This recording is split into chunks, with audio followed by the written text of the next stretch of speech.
Brought to you by ITC Sunrise मसाले, स्वाद बिहार का। लोकसभा चुनाव के बाद जिन प्रदेशों में विधानसभा चुनाव हो रहे हैं या होने वाले हैं, वहां मुख्य तौर पर ऐसा माना जा रहा है कि दो मुख्य दलों के बीच ये चुनाव होगा या दो मुख्य गठबंधन आमने सामने होंगे, एक एनडीए और दूसरा इंडिया गठबंधन। बिहार में भी इसी बात की चर्चा थी, लेकिन प्रशांत किशोर की एंट्री ने इस चर्चा को बिल्कुल अलग थलग कर दिया है। यानी कि प्रशांत किशोर की एंट्री ने एक बार फिर से इस चर्चा को शुरू कर दिया है कि नीतीश कुमार नहीं तो फिर उनका विकल्प कौन, तेजस्वी यादव या फिर प्रशांत किशोर। नमस्कार, प्रणाम, बिहार तक देख रहे हैं आप। मैं हूं आपके साथ इंद्र मोहन। यूं तो एनडीए में कई घटक दल हैं, कई घटक दलों के साथ एनडीए बनी है। उसमें जेडीयू है, बीजेपी है, हम है, एलजेपी के दोनों घटक दल हैं और आरएलएम है।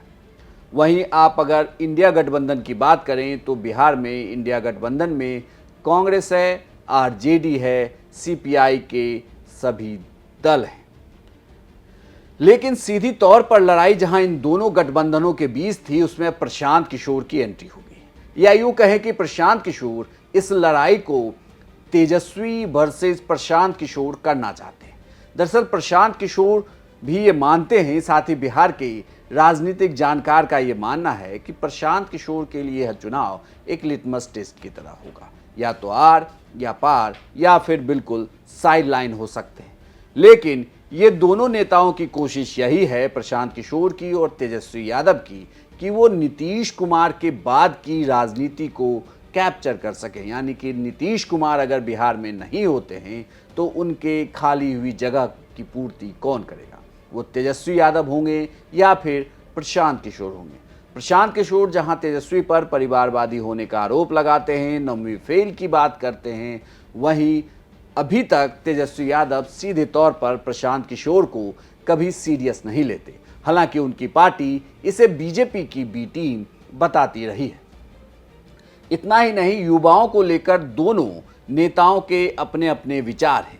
प्रशांत किशोर जहां रोजगार की बात कर रहे हैं, वहां तेजस्वी यादव भी लगातार युवाओं को साधने की कोशिश कर रहे हैं और अपने 17 महीने के कार्यकाल में दिए गए नौकरियों का बार बार जिक्र करते हैं। वहीं सभी जातियों को साथ लेकर चलने की कवायद इन दोनों नेताओं के बीच है।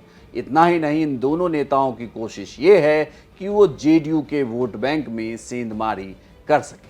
लेकिन ये तो आने वाला विधानसभा चुनाव बताएगा कि इसमें ज़्यादा सफल तेजस्वी होते हैं या प्रशांत किशोर। इंडिया गठबंधन और एनडीए के बीच की इस लड़ाई में प्रशांत किशोर ने इन दोनों गठबंधन को यह सोचने पर जरूर मजबूर कर दिया है कि अगले विधानसभा के चुनाव की स्ट्रैटेजी कैसे बनाई जाए, जिससे उन सीटों पर जहां जीत हार का अंतर कम था, वहां प्रशांत किशोर का फैक्टर काम ना कर पाए।